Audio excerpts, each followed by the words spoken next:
Here's my next pair of dual decks that I've made with my Lapis stash. I made a deck for red blue with Soul, and then I made a white green deck with Faria.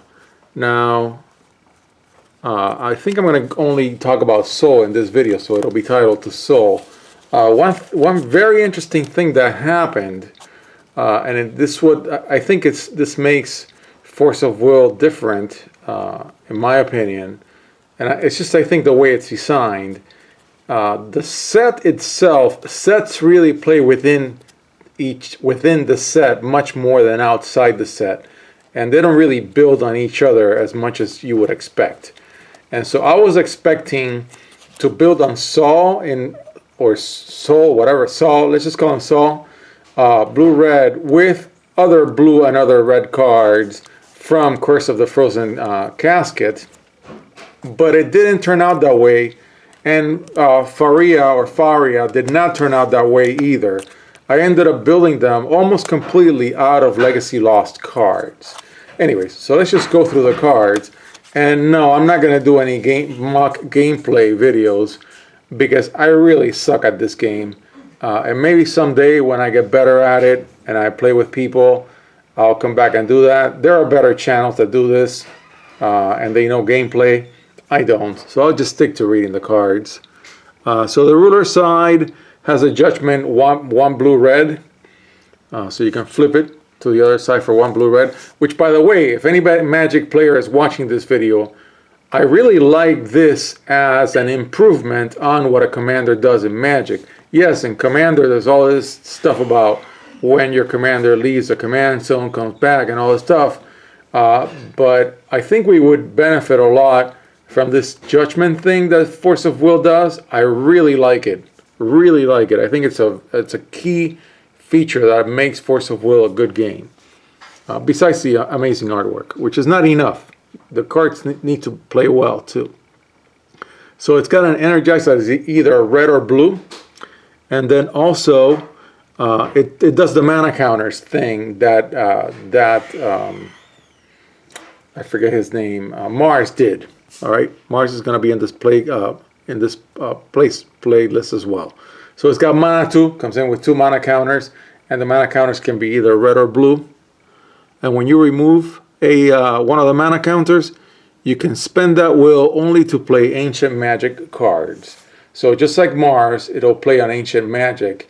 Interestingly enough, the Ancient Magic cards that I put in this deck from Legacy Lost fit more, most of them, than the ones from Curse of the Frozen Casket. I don't know, maybe it's my own inexperience as a deck builder. Okay, then when you flip this dude, he's a 500, and that ain't much.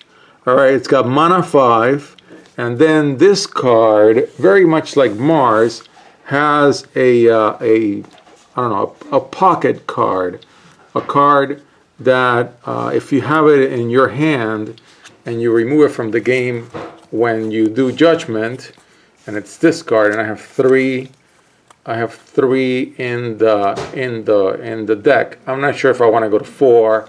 I don't have a 4th one right now, not in this selection. I'm sure I have one in a book somewhere. So if you have this dude in your hand, then I think this card gets an additional mana 5, so it really has mana 10. I'm asking if you know more than I do, if that's correct. That's how I'm reading this card. Okay, and it gains +600, as long as that dude has been removed with this card. And then any mana counters, just like we did with Mars, any mana counters can be used for Ancient Magic cards in either blue or red, and you pick the color. So there's Soul, very similar to Mars, basically adding blue, a little different. And then here is the dude that gets exiled or removed with Soul. It's a 600 blue-red, and when it enters your field, you put a mana counter on your ruler. That's great. That's fantastic. and then when you play a chant, you may return this card to its owner's hand. It's only a blue-red, so yeah, you play a chant, pop this guy back to your hand, you use the enters the battlefield ability, the ETB again, get another mana counter. So you can play the mana counter game. And this is the reason why I believe in this deck I would need a fourth one. I just don't have it right now. These are very casual builds, so I'm not going to go crazy with making sure that I have this card in the deck as a 4-off. Some mana that I use for modeling the deck, it's not worth mentioning because you would figure out how to do that better for yourself with the correct mana build with dual stones and all that good stuff.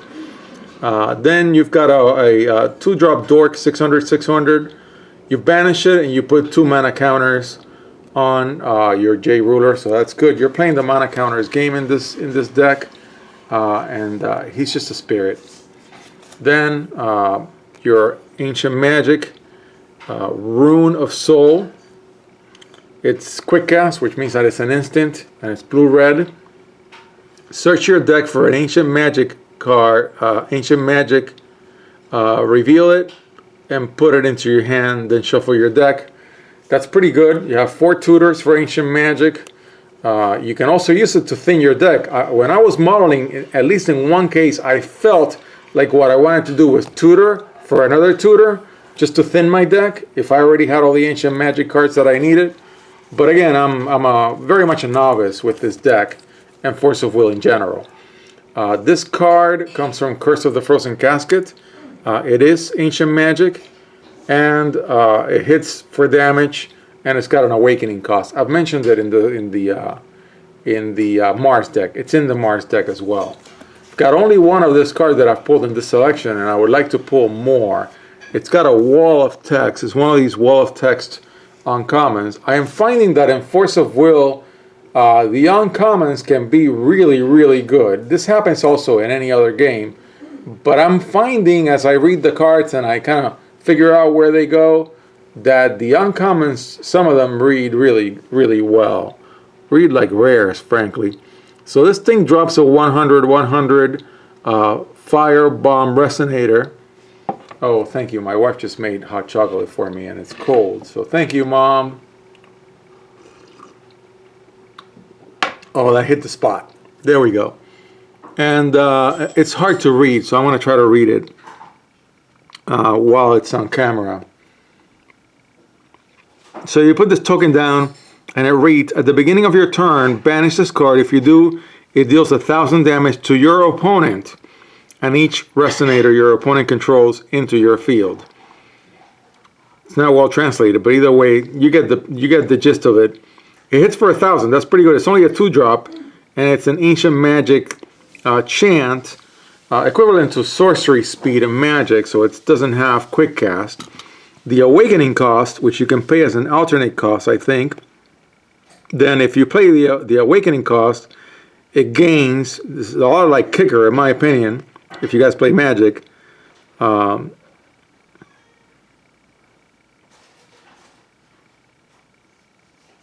me see. I don't understand. So you put the 100/100 Fire Bomb Resonator token, and with this at the beginning of your turn. Now with the awakening, it also gains at the end of your turn. Okay, so that's the difference. That's pretty good. I like it. It's a great card, in my opinion. I need more of it, frankly. I only have one. I only pulled one in this selection. Then I only have one of this card in the deck, and it's an X spell. Deals 200 damage multiplied by X to target Resonator and your opponent. Okay? Taking a little sip of hot chocolate there. So this is a really good card. I only have one in the deck. So again, the deck is very rough right now. I would probably make a few substitutions, maybe up the numbers of these cards. Don't know yet. Put this dude in. I have more than one, but I took it down to one. I'm not sure I want more than one. It's a 1700, 7-drop. It's a little too big. I may even take it out completely if I iterate on this deck further. It's got precision and barrier, and when you tap it, it deals 800 damage to each J Resonator without flying, and that can be your resonator. So you have to be very careful with it. Reason why I only have one, I may even cut it out. Then this beautiful uncommon, which I only pulled one of in the selection that I opened, and it's an Ancient Magic Chant, so sorcery speed. So you can pick one if you control a fire resonator. And if you control a fire resonator and a water resonator, you may choose both. Produce one blue-red and spend this mana only to play Ancient Magic cards, or target chant in your graveyard gains Remnant until end of turn. And Remnant is really flashback in Magic. And so that's pretty good. Very versatile. And I need more. I need a playset in this deck, in which case I'll take out some other stuff. Then this dude is a 1 red, Time Guide Admiral Alared, and he's an 800.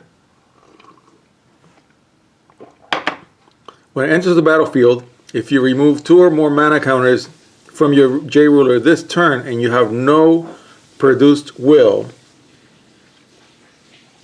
put 2 mana counters on your J ruler. So you put the mana counters and you didn't use them yet. I think that's how that reads. And I got 2 of this dude. Not sure I want more. It's alright. Then I got 2 of this guy, which I really like. It's an instant at 5, so it's pretty heavy. But it's one heck of a stacks effect. Okay, Stasis, is that the card in Magic, early Magic from Alpha? Rest all J Resonators and Magic Stones your opponent controls. I think that's really strong. That's just my opinion. It's worth 5 for sure. I put in 2 of these guys just so I can draw. Then I put 4 of these dudes as a 1-drop. It's got Inheritance, which is like madness, in my opinion, as I'm reading it. So you can pay the alternate cost, which is the same in this case as the card's casting cost. Discard this card to play the ability. So you can have this card in your hand. You pay 1 red, and instead of casting it, you discard it. And when you discard it, it deals 600 damage to target J Resonator. That's nice. That can take out a dude. 2 600. I put a full playset, and it happens to be a common. It could be the one that goes away if I have better Ancient Magic cards that I want to put in. And maybe the deck will not have that many Resonators. I do not know at this point if that's what I would do. That's an option. Then I have one of these Ancient Magic cards. It's a 6-drop Ancient Magic Chant. Choose 2. So you got several options. Let me get a little bit more hot chocolate in my throat. Your opponent banishes a special Magic Stone. That's nice. Or this card deals 800 damage to each Resonator your opponent controls. That's also very nice. It's a board wipe, potentially. Or this card deals 800 damage to your opponent. This card deals 1500 damage to target J ruler. So those are some really good options. All 4 are very good, and it's a 6-drop. I think it's worth it if you get to pick 2. If only there was a spell that said, hey, if you have a spell with 4 choices, you get to do all 4 of them. I haven't seen one like that in Force of Will, but either way, this is pretty good in my opinion. I like this guy too. 1 blue-red 700. It's one of these. It attracts all the hitters. J Resonators your opponent controls must attack this card if able. Whenever this card is dealt damage by a J Resonator, this card deals that much damage to that J Resonator. So now, this is really good. I would take this card and make it bigger and play all kinds of tricks with it. Yeah, this card is a great trick card. Then I have 2 of this dude, which gets bigger for the number of chants in your graveyard. In this deck, you're going to have a ton. I'm running out of time. I don't know why I talk so much. I've got 3 of this dragon. I've got 1 of this card, 1 of this guy, and I want to get a playset of it. And I have 2 for top deck manipulation. I'm sorry that I'm running out of time. I don't know why I talk so much in this video, but either way, my next iteration of this deck, I would like to make this a playset. And I'm going to stop right there.